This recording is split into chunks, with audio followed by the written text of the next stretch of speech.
আবারও নতুন একটা ভিডিও নিয়ে এসেছি আপনাদের জন্য। এই যে দেখছেন সুইটনের ফরমস 40 ওয়াটের যে স্পিকার হয়, এই স্পিকারটা পেপার কয়েল করে দেখাবো।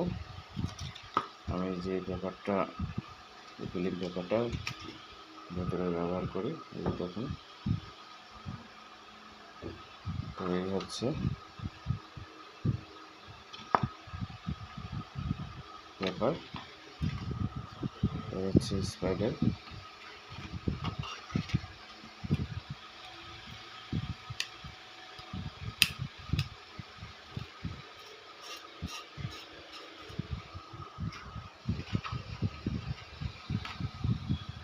এই যে দেখুন কীভাবে অ্যাডজাস্ট হয়ে গেল,